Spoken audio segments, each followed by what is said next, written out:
Hello friends, आपका environmental master YouTube channel में स्वागत है। लास्ट क्लास में हम लोगों ने स्टार्ट किया था वाटर सप्लाई इंजीनियरिंग।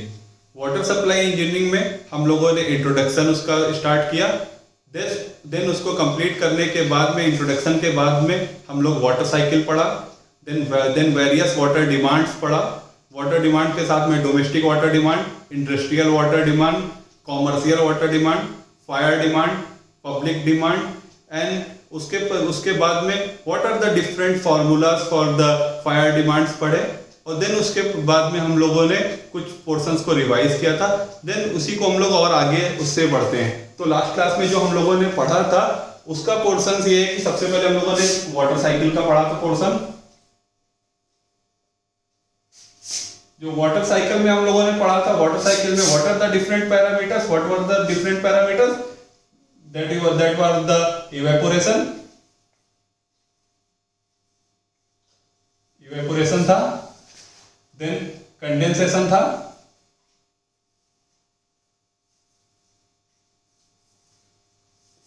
कंडेंसेशन के बाद में प्रेसिपिटेशन हम लोगों ने पढ़ा।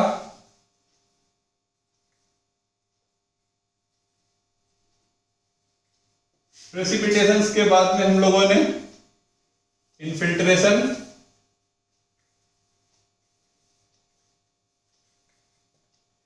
ब्रॉडर कैटेगरी में हम लोग बात करते हैं। देन इवेपोट्रांसपिरेशन,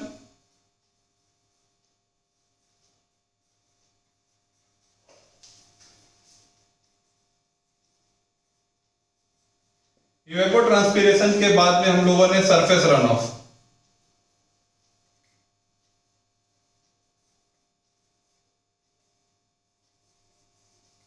ये पैरामीटर्स को हम लोगों ने वाटर साइकिल में पढ़ा था, ठीक है। और इसमें मैंने बताया था कि मिडिल ऑफ द पोर्शन में, like the surface run of के पोर्शन में या इन्फिल्ट्रेशन के पोर्शन में, जब ग्राउंड वाटर में पानी जाता है, ठीक है, तो जब हम लोग वाटर सप्लाई को जब हम लोगों को वाटर सप्लाई स्कीम के बारे में पढ़ना होता है कि कौन से सोर्सेज को हम लोग एज अ वाटर सप्लाई लेंगे, ठीक है, तो उसमें हमारे पास बेसिकली 2 सोर्सेज होते हैं, as I have told you in previous class. तो उसमें अगर हमारा ग्राउंड वाटर को लेना है, देन हमारा मेन पोर्शन, जो मेन पार्ट है, दैट इज द इन्फिल्ट्रेशन, ठीक है, कि इन्फिल्ट्रेट होकर के डिफरेंट लेयर्स ऑफ सॉइल से जब वाटर ग्राउंड वाटर टेबल में पहुंचता है, तो उसके पहुंचते वक्त में बहुत सारे हैवी मेटल्स उस रॉक से लीच आउट होकर के ग्राउंड वाटर में जाते हैं, ठीक है, जो कि अल्टीमेटली हमारी ग्राउंड वाटर जो होता है उसकी हार्डनेस को बढ़ा देते हैं। और इसीलिए, और दूसरा जो हमारा सोर्स रहता है, दैट इज वो जो होता है, that is the surface water sources. तो जो सरफेस वाटर सोर्स है उसमें जो मेजर रोल प्ले करता है, that is the surface run of. Surface run of का जो पोर्शन है, ठीक है, सरफेस रन ऑफ के पोर्शन में जब रिवर में या फिर किसी लेक में वाटर हमारा किसी एक कैचमेंट एरिया या वाटर शेड एरिया से ड्रेन आउट होकर के पहुंचता है, तो बहुत सारे suspended solids, organic matters, inorganic matters, fertilizers like nitrate, phosphates, ये सब हमारे लेक में जाते हैं और अल्टीमेटली हमारी लेक की प्रोडक्टिविटी को इंक्रीज कर देते हैं और उस लेक में यूट्रोफिकेशन की प्रॉब्लम होती है। तो हम लोगों ने जैसे पढ़ा था, जो सरफेस रन ऑफ है, ये हमारे सरफेस वाटर सोर्सेज के लिए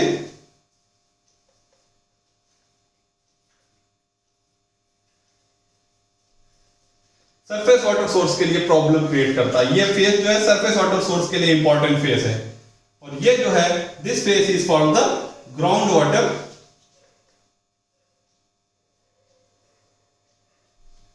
this is for the ground water source,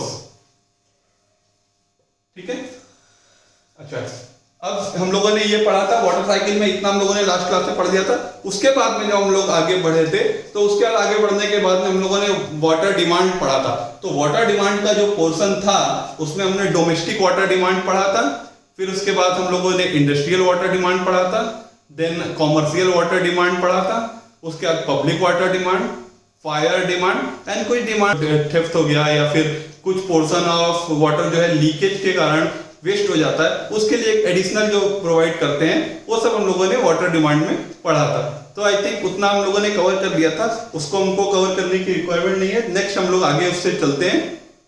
so as I have told you कि नेक्स्ट क्लास में हमारा जो अगला पैरामीटर्स है कि what are the different factors जो अफेक्ट करते हैं वाटर डिमांड को, वो क्या है। ठीक है, उसके बारे में अभी हम लोग पढ़ते हैं।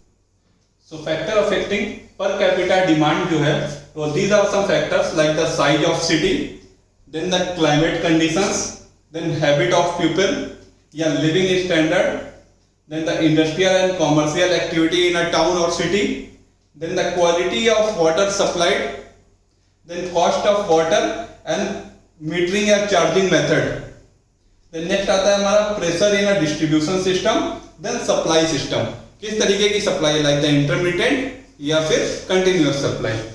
So step by one by one हम लोग पढ़ते हैं। तो size of the city, actually में साइज ऑफ सिटी, ठीक है, ये इंपॉर्टेंट रोल प्ले करता है ऐसे कि जब हमारा सिटी का साइज, बिगर साइज की अगर सिटी होगी, लाइक हमारा एक ये स्मॉल साइज सिटी है, ठीक है, लेट्स से, ठीक है, और अगर ये बिगर साइज सिटी है तो इसमें कुछ कम्युनिटी फैसिलिटीज वगैरह कम होंगी, लाइक द पार्क है, ठीक है, या और फैसिलिटी जो ज्यादा होगी, ठीक है, तो पार्क्स है या फिर और जो स्ट्रीट्स, नंबर ऑफ स्ट्रीट्स अगर ज्यादा हैं, ठीक है, पार्क्स हैं, ठीक है, और कुछ अगर सोशल गैदरिंग के प्लेसेस हैं तो उन प्लेसेस की क्लीनिंग के लिए, सिटी ये रोड्स की क्लीनिंग के लिए हायर अमाउंट ऑफ वाटर की रिक्वायरमेंट होगी। तो अगर हमारा साइज ऑफ सिटी इंक्रीज होगा, ठीक है, तो वाटर डिमांड हमारी इंक्रीज होगी। सो वाटर डिमांड इंक्रीजेस, ठीक है। अच्छा, नेक्स्ट हमारा आता है क्लाइमेट कंडीशंस। सो क्लाइमेट कंडीशंस कैसे अफेक्ट करती हैं, इसको हम लोग दो स्टेप्स में समझेंगे। एक्चुअली में क्लाइमेट कंडीशंस इस तरीके से अफेक्ट करती है, लाइक हम लोग जानते हैं कि अपनी कंट्री में या डेवलपिंग कंट्री लाइक इंडिया में या और भी कंट्री जो आपके टेम्परेट क्लाइमेट्स की जो कंट्रीज हैं, ठीक है, या ट्रॉपिक ऑफ कैंसर और ट्रॉपिक ऑफ कैप्रिकॉन्स के बीच की जो कंट्रीज हैं, वहां पे समर सीजन जो है वो स्टार्ट होता है आफ्टर द मार्च और लगभग लास्ट करता है जुलाई के आसपास, जुलाई के वीक तक लास्ट करता है समर सीजन। देन हमारा फिर मॉनसून आता है, देन मॉनसून के बाद में विंटर सीजन आता है। सो हम लोग समझ जानते हैं कि जो हमारा टेम्परेचर की वजह से अगर टेम्परेचर T हमारा इंक्रीज होगा, ठीक है, तो बहुत सारे लॉसेस लाइक कि हमारा इवेपोरेशन लॉस या फिर अगर हमारा इवेपोरेशन लॉस, पब्लिक फैसिलिटीज में अगर हम लोग स्प्रिंकलर वगैरह यूज कर रहे हैं ग्राउंड में या पार्क्स में, तो वहां पे इवेपोरेशन का लॉस होगा ज्यादा, ठीक है, और भी अगर हमारा ज्यादा रिक्वायरमेंट ऑफ वाटर कम्युनिटी में हो जाती है, ठीक है, तो टेम्परेचर यानी कि हमारा समर सीजन में वाटर की रिक्वायरमेंट हाई होगी, ठीक है। तो क्लाइमेट कंडीशंस में दो पार्ट्स में हम लोग देखते हैं, एक हमारा विंटर सीजन, दूसरा हमारा है समर सीजन,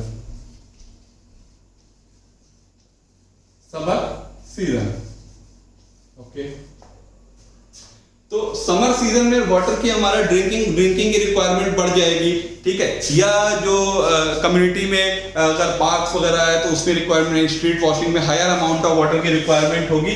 तो समर सीजन में टेम्परेट क्लाइमेट्स में, ठीक है, हमारा वाटर डिमांड बढ़ जाती है। बट इसका एक अपोजिट साइड में अगर हमारा किसी डेवलप कंट्री की बात करें, लाइक हमारा यूएस या बड़ी कंट्री, अदर कंट्रीज की बात करें, ठीक है, तो उसमें होता क्या है कि जो विंटर सीजन होता है ना, वहां पे जो हाउसेज रहते हैं, लाइक ये हाउस है, यहां पे टेम्परेचर कम होता है विंटर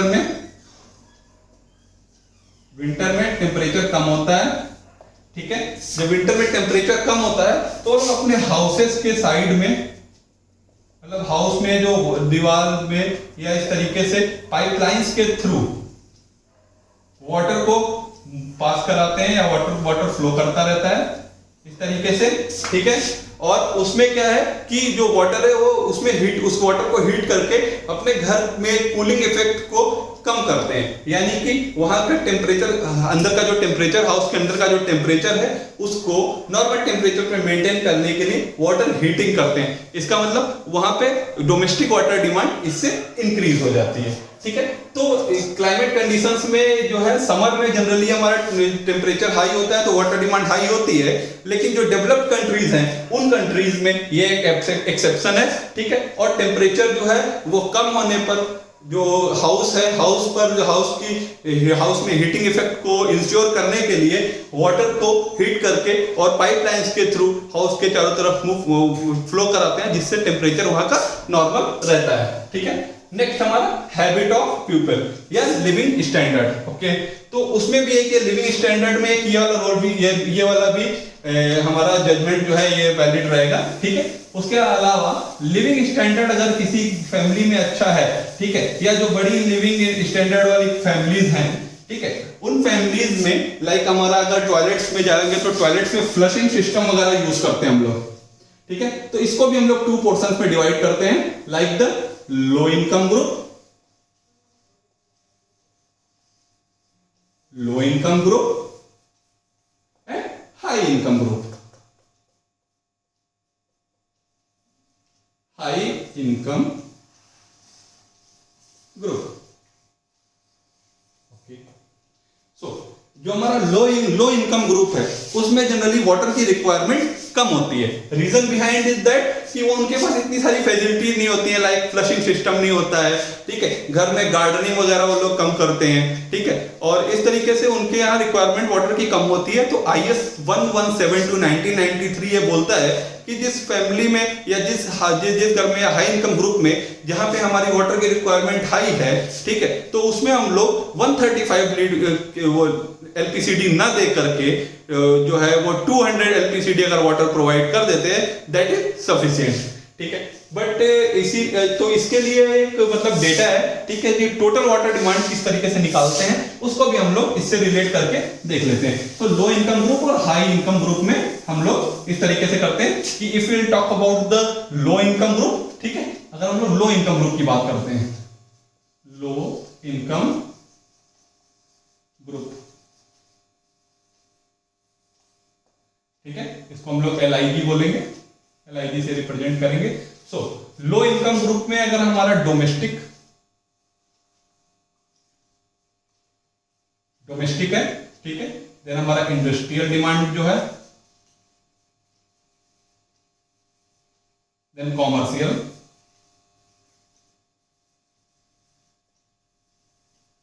ओके, देन हम लोग अगर आगे चलते हैं देन हमारा आता है पब्लिक डिमांड,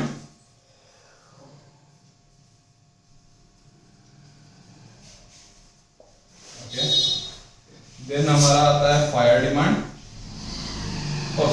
देन हम लोग talk about the वेस्टेज और थेफ्ट के लिए। सो डोमेस्टिक में हम लोग प्रोवाइड करते हैं 135 LPCD, ओके, इंडस्ट्रियल में हम लोग 50 LPCD प्रोवाइड करते हैं, कॉमर्शियल में 20, देन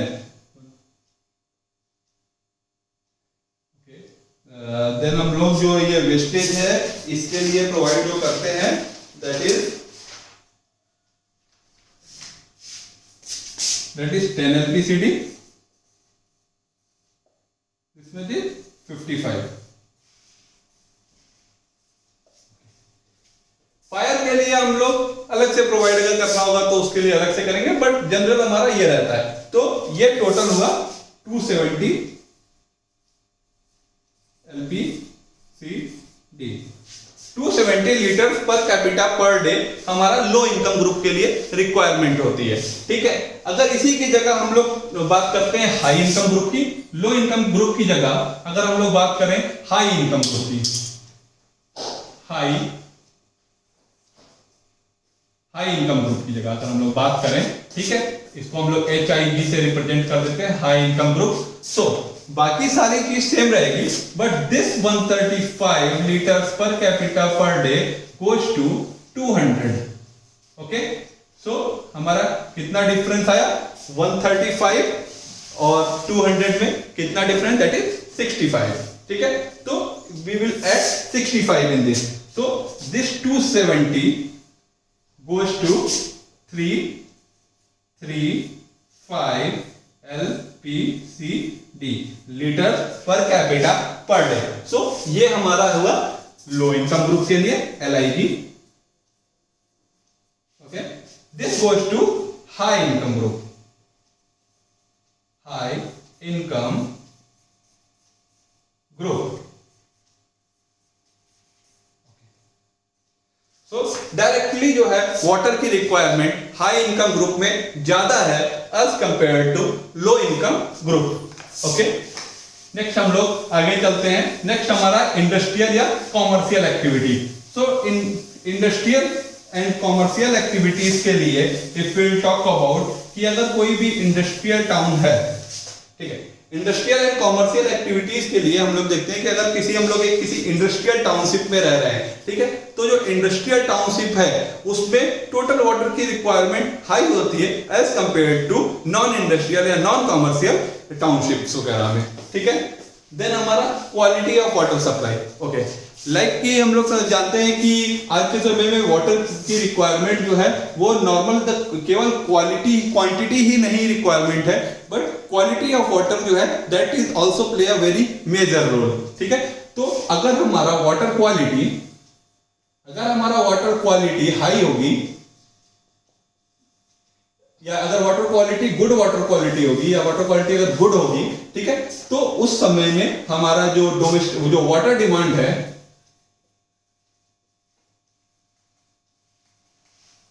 वाटर डिमांड भी हाई होगी। Okay, reason behind is that I will explain about the, अगर डोमेस्टिक वाटर क्वालिटी की हम लोग बात करते हैं, डोमेस्टिक वाटर की बात करते हैं, ठीक है, तो अगर डोमेस्टिक वाटर के केस में अगर वाटर की क्वालिटी अच्छी है, ठीक है, तो उसको ड्रिंकिंग फैसिलिटीज में ज्यादा लिया जाएगा as compare to degraded water quality.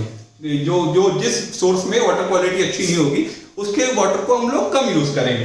Then अगर हम लोग इंडस्ट्रियल केस में देखते हैं, सो इंडस्ट्रियल केस में क्या है कि लाइक अगर हम लोग थर्मल पावर प्लांट की बात करते हैं, किसी एक industry like the thermal power plant, तो थर्मल पावर प्लांट के केस में क्या होता है कि वहां पर हम लोगों को जो वाटर होता है उसको हीट करना होता है। सो अगर हम किसी सोर्स से वाटर को ले रहे हैं, ठीक है, उसमें कुछ आयंस वगैरह हैं या हैवी मेटल्स हैं, ठीक है, या उसमें हार्डनेस है, तो अगर उसमें हार्डनेस है तो जब हम लोग उसको इवेपोरेट करेंगे या अगर हमारा सोडियम क्लोराइड वगैरह उसमें है या क्लोरीन क्लोराइड के आयंस वगैरह हैं, उसको जब हम लोग हीट करेंगे तो वो उसके सरफेस के ऊपर, बॉयलर्स के सरफेस के ऊपर एक स्केलिंग कर देगा। स्केलिंग करने की वजह से जो हीट हमारी बॉयलर से डायरेक्टली हमारा वाटर को इवेपोरेट करने में यूज होने वाली थी, वो हीट उस पूरे बॉयलर में कंफाइंड रह जाएगी इनिशियल में, और कई बार में होता क्या है कि बॉयलर बस्ट हो जाते हैं, ठीक है, वो भी एक प्रॉब्लम है। और भी बहुत सारी प्रॉब्लम्स है अगर हमारा इंडस्ट्रीज में, अगर या if will talk about the tailing ponds की बात करें या अगर हमारा कोल वॉशरीज की बात करें, तो वहां पर भी अगर वाटर की क्वालिटी अच्छी नहीं, then that will not be the suitable water sources, ठीक है।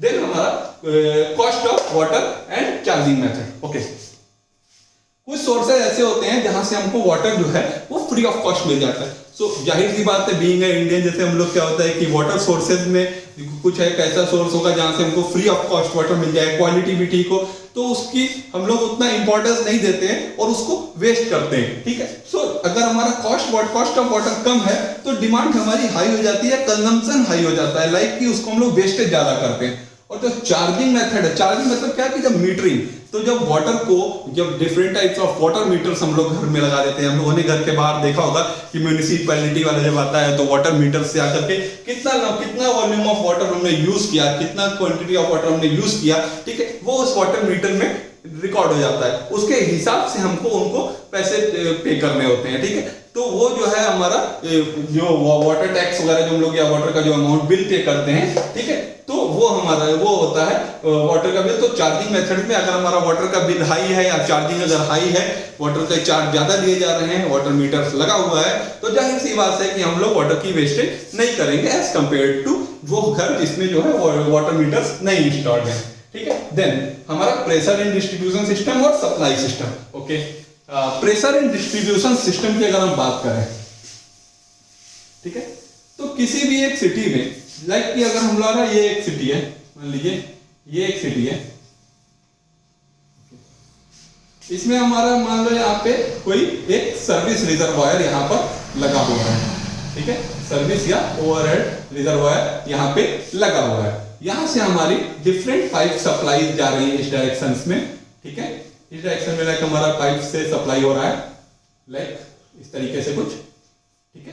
ओके, सो अगर हमको यहाँ पे अपने प्रेशर यहाँ पे चाहिए हाई, ठीक है, सो प्रेशर की अगर हमको रिक्वायरमेंट हाई होगी इतनी दूर में या डेड एंड्स पे या और सारे एंड्स पे जब हमको प्रेशर इंश्योर करना होता है तो उस समय पे प्रेशर को इंश्योर हायर प्रेशर इंश्योर करने के लिए उसमें अपनी पाइपलाइंस में वाटर की सप्लाई को भी हाई रखना पड़ता है, ठीक है। तो इसलिए हमको डिमांड भी बढ़ जाएगी अगर हमारा प्रेशर इन डिस्ट्रीब्यूशन सिस्टम को हमको हाई रखना होगा। अच्छा, एक चीज और है, sorry I have not mentioned about the sewage facility. अगर यहाँ पर है कुछ सीवेज की जो फैसिलिटी उसका क्या इफेक्ट रहेगा इसमें,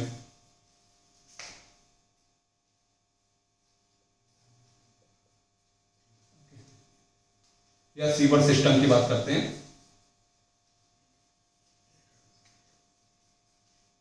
देखिए, जो हमारी सीवर सिस्टम है या कोई भी बड़ी अगर जो हमारी कोई सिटी है उसमें अगर मान लीजिए कि यहां से हम लोगों ने किसी एक पॉइंट के ऊपर ये अगर मान लीजिए कोई घर है या हाउस है उससे वाटर उससे सीवर अगर जो या सीवेज अगर जो इसमें हम लोग ये मान लीजिए करिए हमारा सीवर सिस्टम है, इसको आप रिमूव कर देते हैं।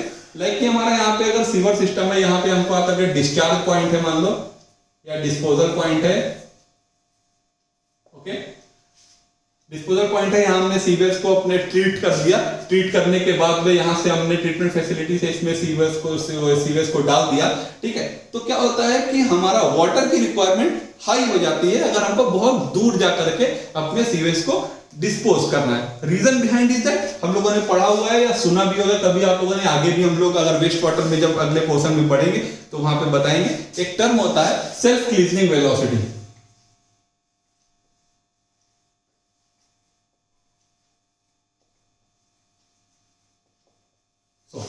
सेल्फ क्लीजनिंग वेलोसिटी क्या होती है हम लोग आगे भी बताएंगे, लेकिन अभी भी बता देते हैं। सेल्फ क्लीजनिंग वेलोसिटी क्या होती है, वो वेलोसिटी जो सीवेज जो हमारा सीवेज या स्लज होता है उसका जो सस्पेंशन में ही मेंटेन रखती है, ठीक है। उसके वर्टिकल डायरेक्शन में जो आपका उसका वेट जो उसको नीचे की तरफ सेटल कराता है, उसका जब हॉरिजॉन्टल कंपोनेंट ऑफ वाटर का फ्लो जो है जब कैंसिल आउट कर देता है तो हमारा जो पूरा का पूरा सीवेज है वो सस्पेंशन में रहता है। तो उसी वेलोसिटी को हम लोग बोलते हैं सेल्फ क्लीजनिंग वेलोसिटी, कि जहां पर हमारा नाइदर स्कोरिंग होगी हो और ना ही वहां पे सेटल हो वेस्ट, ठीक है। तो उसको इंश्योर करने के लिए हमको अपने में वाटर की रिक्वायरमेंट जो वाटर फ्लो करते हैं सीवर में वो हाई रखना पड़ता है, ठीक है। तो वाटर डिमांड उसमें हायर रिक्वायरमेंट होती है। अच्छा, नेक्स्ट है हमारा सप्लाई सिस्टम, ठीक है। सप्लाई सिस्टम जो है दो तरीके की बेसिकली सप्लाई करते हैं। First one is two types of supply जो है सप्लाई सिस्टम में टू टाइप्स ऑफ सप्लाई रहती है। First one is continuous supply,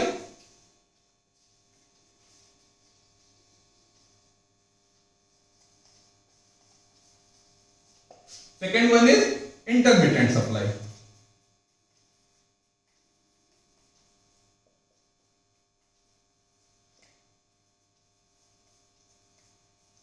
अच्छा, ये तो सप्लाई सिस्टम कैसे हमारे वाटर डिमांड को इंक्रीज या डिक्रीज करते हैं या कैसे इन दोनों में फर्क लाते हैं वो हम लोग देखते हैं। देखिए, अगर किसी भी घर में हमारा कंटिन्यूअस वाटर सप्लाई आ रही है, ठीक है, उस केस में क्या होगा, अगर हमारे लीकेज हो गया,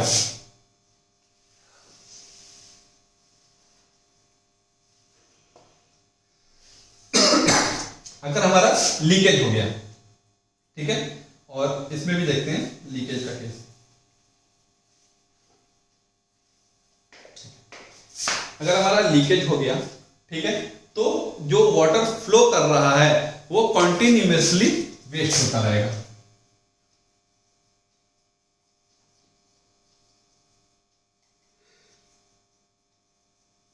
कंटिन्यूअस वेस्टेज होगा, सो डिमांड हमारी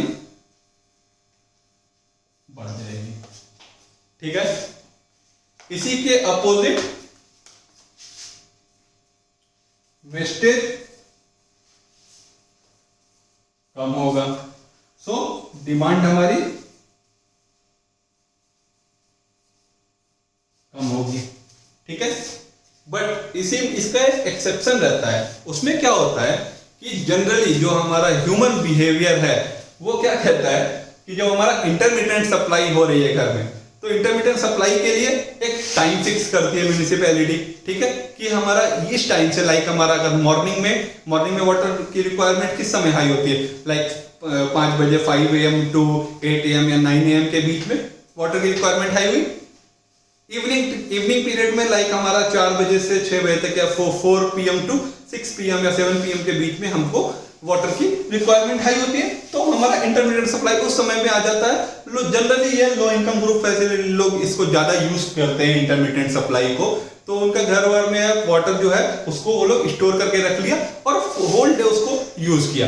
ठीक है, अब क्या है, अब उन दोनों का केस देख लीजिए। अब उसमें अगर जो क्या है कि अगर कंटिन्यूअस सप्लाई है तो हमारा जो टैप्स हैं उस टैप्स को हम लोगों ने ओपन किया, कंटिन्यूअस सप्लाई है, ओपन किया, वाटर उसमें हमने स्टोरेज किया, क्लोज कर दिया, क्योंकि वाटर उसमें परमानेंटली फ्लो कर रहा था। तो ह्यूमन टेंडेंसी की वजह से वहां पे मिस्टेक नहीं होगी, जनरली हम लोग प्रेडिक्ट करते हैं। लेकिन अगर इंटरमिटेंट सप्लाई है तो क्या होगा कि मान लो हम लोगों ने अगर वाटर टैप है उस टैप को ओपन करके रखा, ठीक है, और सडनली अगर हमारा सप्लाई चली गई, तो बहुत बार ऐसा ह्यूमन टेंडेंसी होती है, अगर एक जनरली देखा जाता है कि वो टैप ओपन ही रह जाता है और नेक्स्ट टाइम जब वाटर सप्लाई होती है मॉर्निंग में या किसी समय में और नहीं ध्यान देने पर एरर की वजह से हमारा वेस्टेज ऑफ वाटर बहुत हाई हो जाता है, तो डिमांड उसमें भी बढ़ जाती है इंटरमीडिएट के केस में।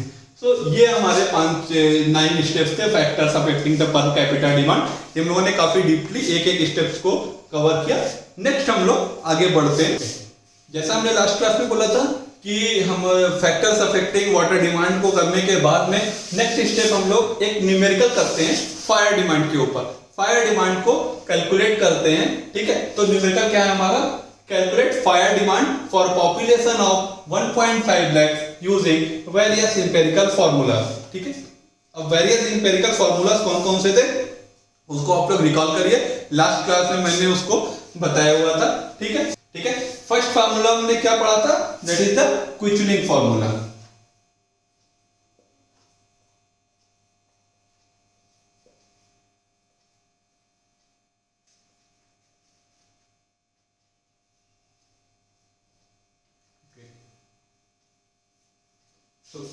क्विचलिंग फार्मूला हमारा क्या था, fire demand Q litre per minute is equal to 3182 under root of P। P क्या थी, पॉपुलेशन थी लैक्स थाउजेंड्स में, ओके। सो कैलकुलेट द, पहले तुम लोग पॉपुलेशन P को 1.5 लैक्स को थाउजेंड्स में बता देते हैं। सो 1.5 लैक्स को थाउजेंड में कैसे होगा, 1.5 into lakhs divided by 1000, okay. So कितना हुआ, P is equal to 150,000। Actually में इंपेरिकल फॉर्मूलेस का मतलब क्या होता है कि बहुत सारे प्रैक्टिकल्स और रिसर्च वर्क्स करने के बाद में वो फॉर्मूला रह गया कि जब हमारा पॉपुलेशन में हम 1000 में डालेंगे तो Q जो है हमारा रिक्वायरमेंट लीटर्स पर मिनट में आएगा, ठीक है। तो P जो है यहाँ पर हमारा डायरेक्टली आ गया, P को आप डायरेक्टली लेंगे, हम लोग यूज करेंगे आगे चल के, या 150,000,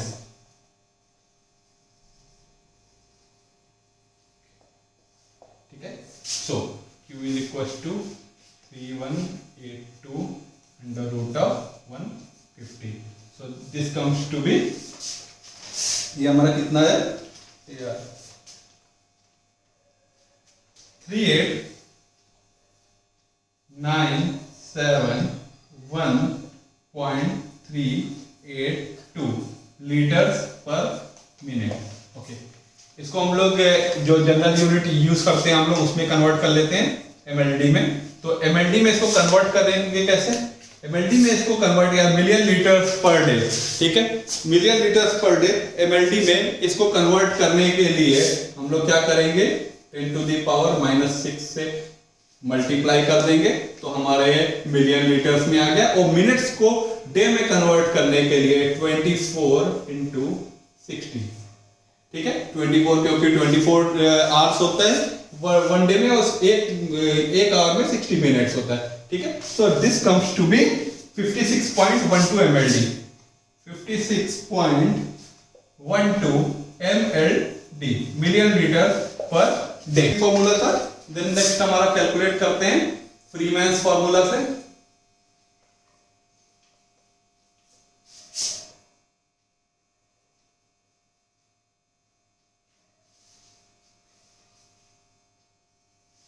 एक्चुअली में जो लास्ट क्लास में हमने फ्रीमैन्स फॉर्मूला बताया था, Q is equal to 1136 P/10 plus 10।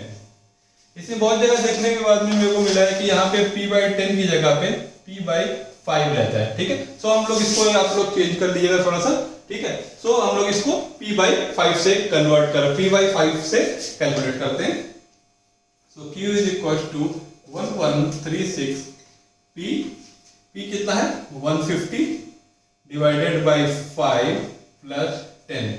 So this comes to be P/5 plus 10 से आया ये 45,45440 लीटर्स पर मिनट। इसको भी हम लोग सेम तरीके से अगर MLD में लिखें तो Q बिलोंग्स टू बी आता है 65.4336 MLD, million litre per day में आता है, ठीक है। नेक्स्ट हमारा एक फॉर्मूला है बस्टर्स फॉर्मूला, उसको भी यही देख लेते हैं।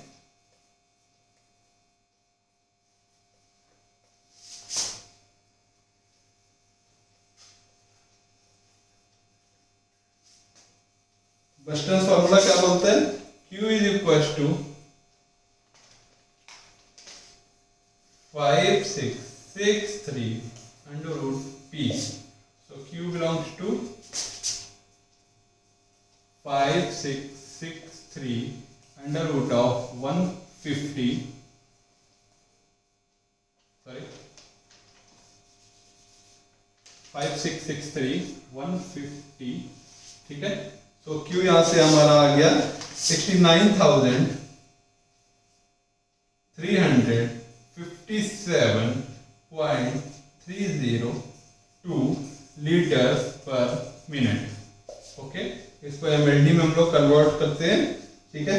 तो हमारा आता है 99.8745 MLD, million litre per day, ठीक है। अब हमारे दो फॉर्मूले बचे, ठीक है। National board of fire under litres formula,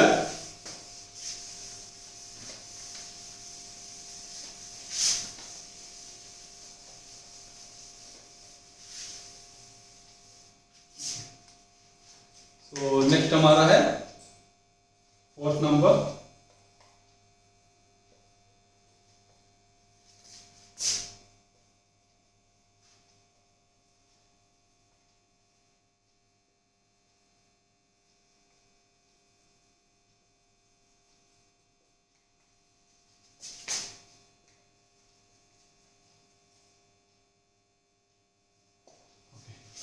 ये फॉर्मूला जैसा कि हमने पिछले क्लास में पढ़ा था कि ये फॉर्मूला बहुत सारे फैक्टर्स के ऊपर डिपेंड करता है कि सेंट्रली कंजेस्टेड सिटी है या फिर नहीं है। सेंट्रली कंजेस्टेड सिटी है तो उसमें भी दो पार्ट्स में ये फॉर्मूला था।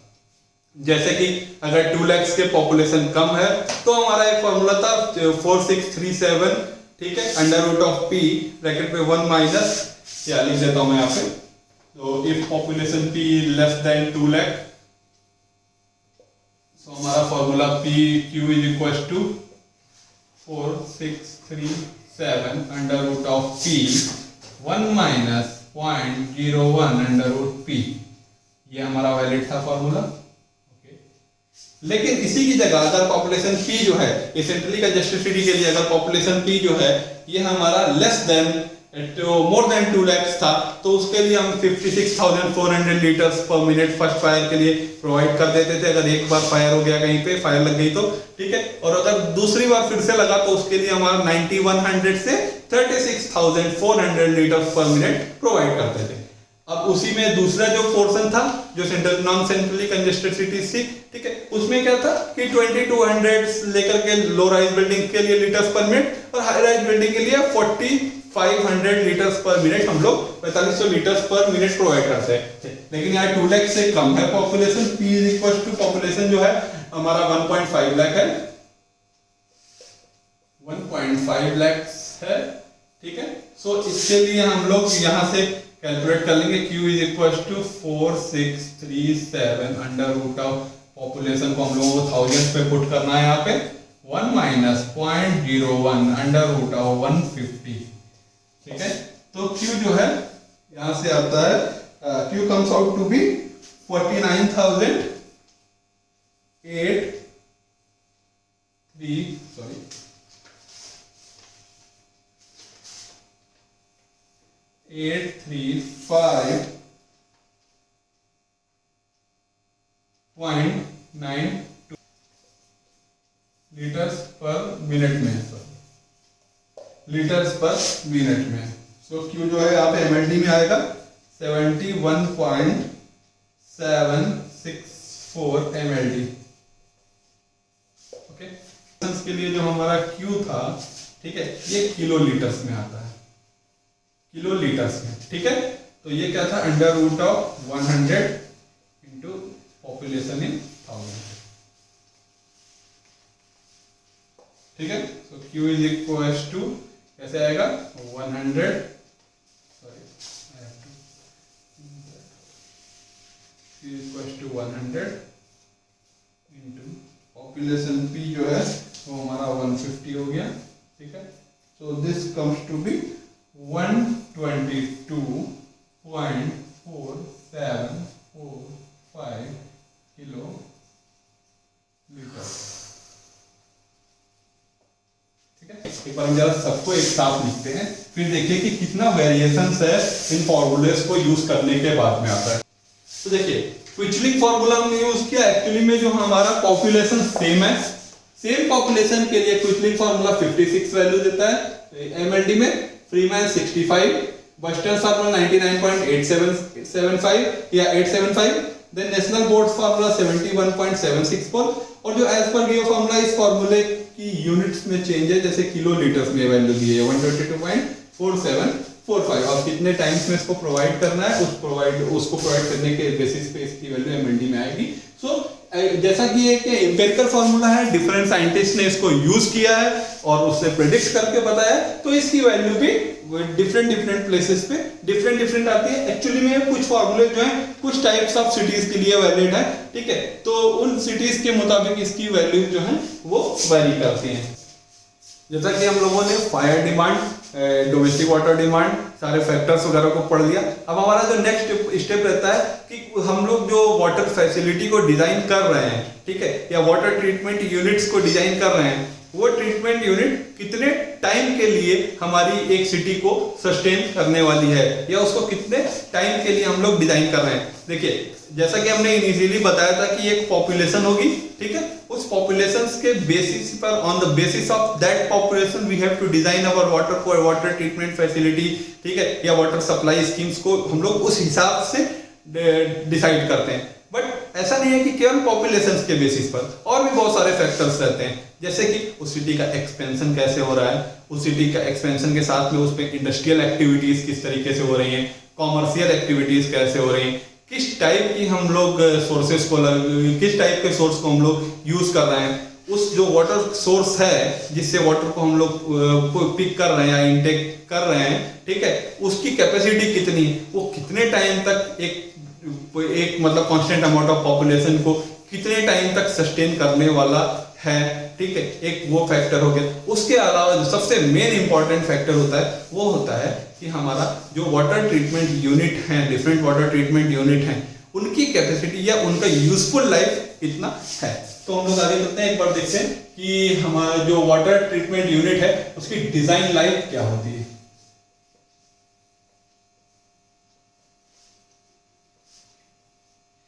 डिजाइन लाइफ जो है is the number of years, ठीक है, number of years,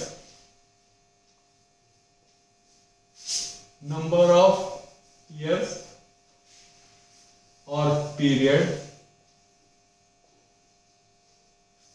for which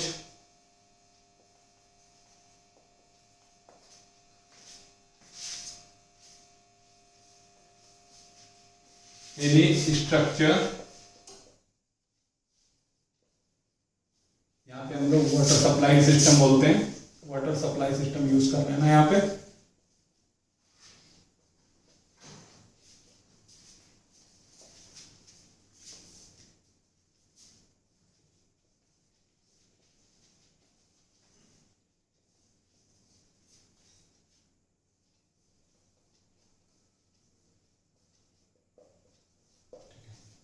कोई भी एक कम्युनिटी किसी भी स्ट्रक्चर को या वाटर सप्लाई स्कीम को या वेस्ट वाटर ट्रीटमेंट फैसिलिटीज को कितने समय तक यूज करने वाला है या सस्टेन कराने वाला है, वो उसकी डिजाइन लाइफ होती है। ठीक है, अब डिजाइन लाइफ कुछ फैक्टर्स के ऊपर डिपेंड करती है। ठीक है, तो होता क्या है कि डिजाइन लाइफ ना तो बहुत ज्यादा होनी चाहिए ना ही बहुत कम होनी चाहिए। अगर डिजाइन लाइफ हमारी बहुत कम है तो होता क्या है कि अगर हम लोग वाटर सप्लाई सिस्टम की बात करते हैं, ठीक है, तो वाटर सप्लाई सिस्टम जो है, ठीक है, वाटर सप्लाई सिस्टम में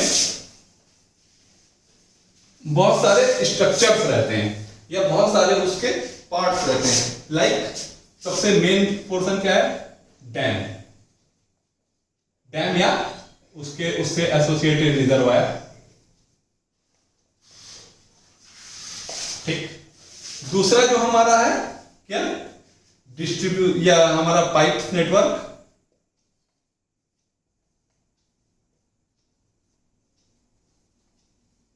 रिजर्वायर है, रिजर्वायर से लाइक कि हमारा यहाँ पे है कोई फ्लोइंग रिवर थी,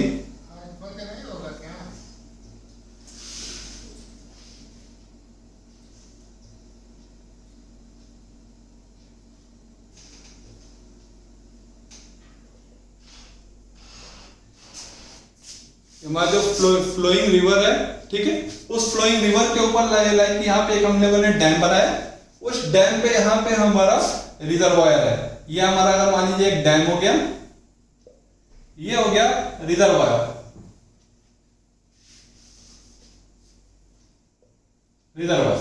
यहां से कोई एक इंटेक चैम्बर लेकर के पाइपलाइन से लेकर के हम लोग आए किसी एक सिटी में।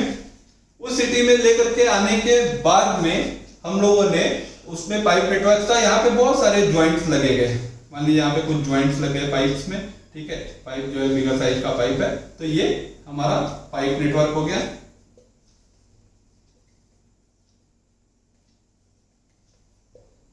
ज्वाइंट्स हो गए, नंबर ऑफ ज्वाइंट्स हो गए।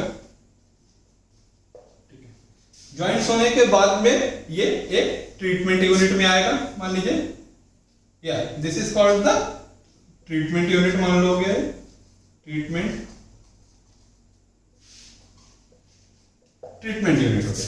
ट्रीटमेंट यूनिट के बाद में हम लोग करते क्या है, देखिए, अगर हमारा ये रिजर्वायर जहां से वाटर को सप्लाई कर रहे हैं हम लोग, ठीक है, वो हायर एलिवेशन पे, तब तो अंडर द ग्रेविटी फ्लो होगा।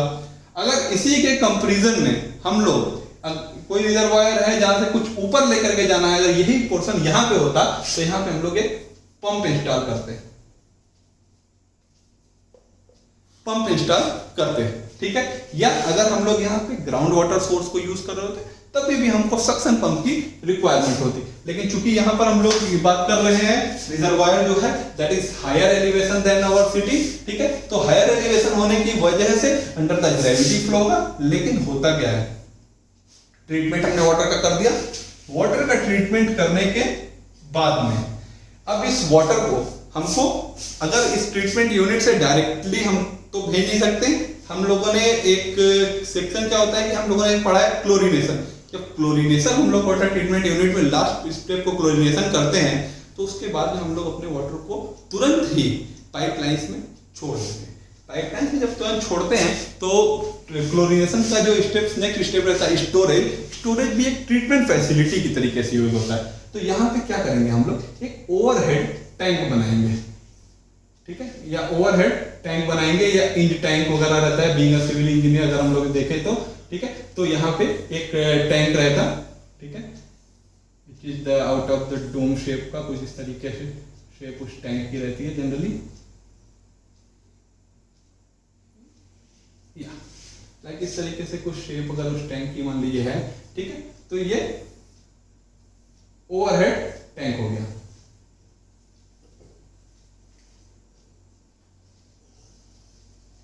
ओवरहेड टैंक हो गया। अब देखिए ये लोअर एलिवेशन पे था, इसको ओवरहेड टैंक पे ले जाने के लिए यहां पे हम लोग एक पंप इंस्टॉल करेंगे जो इसको इसमें हेड को इंक्रीज कर देगा और हायर एलिवेशन पे लेकर के जाएगा। अब यहां से हम लोग वापस से रिजर्वायर वो पाइपलाइन से लेकर के जाएंगे ठीक है, फिर डिस्ट्रीब्यूशन यूनिट में दे करके, ठीक है, फिर हम लोग सप्लाई कर देंगे, सप्लाई कर देंगे। ये हमारी डिस्ट्रीब्यूशन,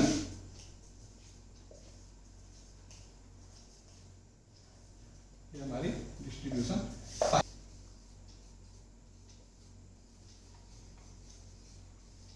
ज्वाइंट्स थे, ज्वाइंट्स इन पाइपलाइन, ठीक है। ज्वाइंट्स के बाद में हमारा ट्रीटमेंट यूनिट हो गया,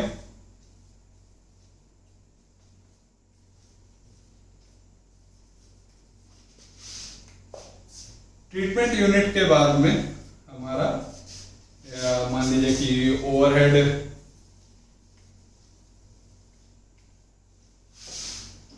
ओवरहेड टैंक हमने प्रोवाइड कर दिया। ओके, ये पाइप नेटवर्क जो है ये हमारा डिस्ट्रीब्यूशन पाइप वाला भी है।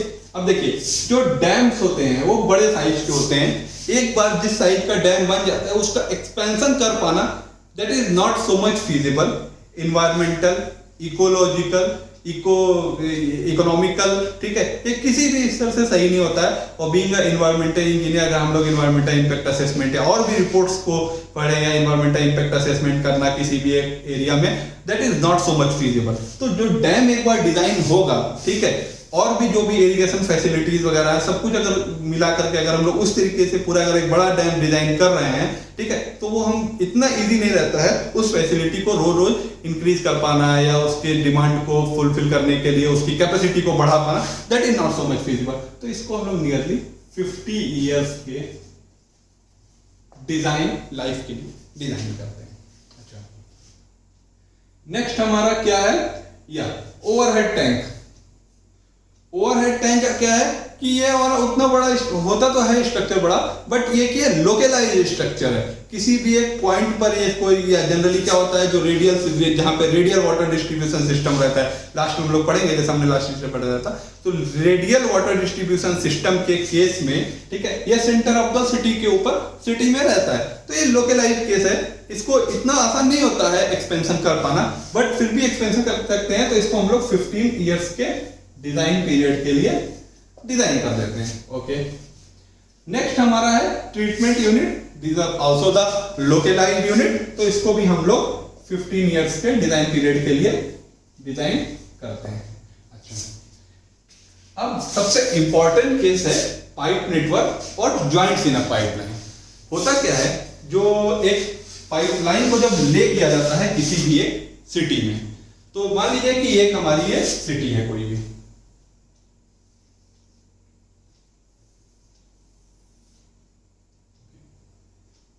ये हमारी मान लीजिए सिटी है, यहाँ पे कुछ हाउसेज हैं इस तरीके से, ये हो गया, अगर ऐसे कुछ हाउसेज हैं, ठीक है, और यहाँ पे ये मान लीजिए कि ये हमारी ये रोड नेटवर्क जा रहा है इस तरीके से,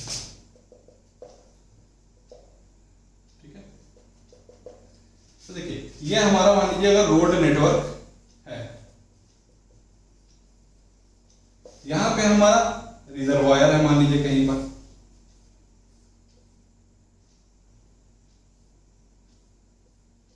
ये मान लीजिए अगर हमारा यहाँ पे कहीं रिजर्वायर है, ठीक है, तो यहां से जब पाइप को हम लोग ले करेंगे तो अलोंग द रोड पाइप को हम लोग ले करते हैं। पहली बात तो जो रोड होती है उस रोड के अलोंग द पाइपलाइन को ले किया जाता है। कुछ केसेस में सेंटर ऑफ द रोड पे पाइपलाइंस को ले करते हैं। बहुत सारे केसेस में जब हाईवे से केस में किया जाता है तो एक साइड में ड्रेन पाइप रहता है, कुछ साइड में हमारा नॉर्मल पाइप्स को अपोजिट साइड में ले करते हैं। और कुछ केसेस में क्या होता है कि जब सीवर की जो लाइन होती है, सीवर लाइन होती है, सीवर लाइन में जब हमारा मान लो सीवर चल रहा है, सीवर लाइन से ऊपर में वाटर ट्रीटमेंट लाइन को हम लोग या वाटर सप्लाई लाइन को डाल देते हैं, ठीक है। तो होता क्या है कि ये डालने के लिए हमको बहुत सारे ट्रेंच वगैरह बनाने पड़ते हैं, ठीक है। जैसे मान लीजिए इस तरीके की हमको पाइप को अगर मान लीजिए यहाँ पे किसी भी एक ग्राउंड लेवल के नीचे ले करना है तो उसके लिए हमको एक ट्रेंच बनाना पड़ेगा उस साइज ऑफ पाइप से थोड़ा सा ज्यादा, ठीक है। उसको वहां पे डिग करके, वहां गड्ढा खोद करके वहां पे ट्रेंच बनाएंगे, उसमें हम लोग अपने पाइपलाइंस को ले करेंगे, ठीक है। तो वो इतना फीजिबल नहीं रहता है, बिकॉज क्या होता है, जब हम लोग पाइपलाइन को ले कर दिया उसके बाद में हम लोग उसके ऊपर रोड बना देंगे, ठीक है। तो रोड जो है एक परमानेंट स्ट्रक्चर हो गया, जिसको हम लोग बना दिया गया, ठीक है, और पाइपलाइन को लेकर दिया गया। तो दैट इज नॉट फीजिबल कि हम लोग उसको रोज रोज जो है वो तोड़ करके और एक्सपेंशन कर सके या पाइप के डायमीटर को बढ़ा दें। तो उसके लिए हम लोग क्या करते हैं, जो पाइप नेटवर्क है that should be design for 30 years of design life. और जब बेसिक सी बात है, पाइप नेटवर्क को ले करने से ज्यादा टफ काम क्या हो जाता है, जो उसमें ज्वाइंट्स हैं उसको मैनेज कर पाना। होता क्या है, अगर हमारा किसी भी मान लीजिए कि कोई रोड है, वहां पे कोई पाइपलाइन गई, उस पाइपलाइन में कहीं लीकेज हो गया, तो उस लीकेज को डिटेक्ट करने के लिए साउंडिंग वगैरह और कई सारे इंस्ट्रूमेंट्स रहते हैं, जिससे हम लोग क्या है कि ईयर में लगा करके उससे निकलने वाली या प्रेशराइज्ड एयर को उसमें डाल करके प्रेशराइज करके उस पाइपलाइन को, ठीक है, वहां से साउंड या फिर जियोफोन्स वगैरह लगा करके या माइक्रोफोन्स लगा करके उसको ज्वाइंट्स को या लीकेज को डिटेक्ट करते हैं, ठीक है। तो क्या होता है कि ज्वाइंट्स जो है वो भी बहुत ही ज्यादा टाइम के लिए डिजाइन होने चाहिए, सो दैट कि रोज रोज वहां पे किसी भी जगह पे उसमें मेंटेनेंस की प्रॉब्लम कम हो।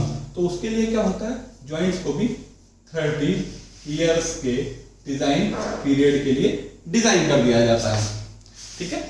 तो हो क्या गया, ये इस तरीके से ये डिफरेंट डिजाइन लाइन है वाटर ट्रीटमेंट सिस्टम की या वाटर सप्लाई स्कीम की, ठीक है। होना कहती है कि ये जितने भी टाइम है, लाइक कि अगर डैम है, ठीक है, तो डैम का एक जो स्ट्रक्चर सिविल इंजीनियरिंग स्ट्रक्चर है, तो इसकी अपनी एक यूजफुल लाइफ होगी। कि कोई भी एक डैम है, उसका जो कंक्रीट है या कंक्रीट डैम या मेसनरी डैम है या अर्दन डैम है, लाइक मान लीजिए कि करामा मेसनरी डैम है या अर्दन डैम है, लाइक हमारा टिहरी डैम, ठीक है। तो उस डैम से जो उसकी एक अपनी लाइफ होगी, like 60 years, 40 years, 50 years, 100 years, जितने भी इयर्स की उसकी लाइफ है, यूजफुल लाइफ, ठीक है, उससे ये वैल्यू ज्यादा नहीं होनी चाहिए। हो गया क्या, पता चला आपने 50 इयर्स के डिजाइन लाइफ के लिए डिजाइन किया, लेकिन उस डैम की अपनी ही लाइफ जो है वो 40 इयर्स थी, तो 10 इयर्स वो एक्स्ट्रा एकोमोडेट नहीं कर पाएगा, तो उससे हमेशा ही कम होनी चाहिए।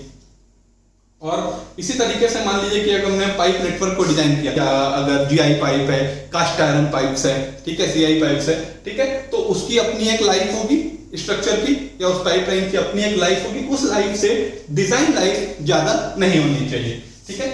तो ये हो गया डिफरेंट डिजाइन लाइफ क्या रहता है, कौन कौन से डिजाइन लाइफ्स हैं। आज हम लोगों ने और भी पढ़ा कि लाइक हमारा कितने फैक्टर्स से वाटर डिमांड को अफेक्ट करते हैं, एक न्यूमेरिकल भी किया, ठीक है।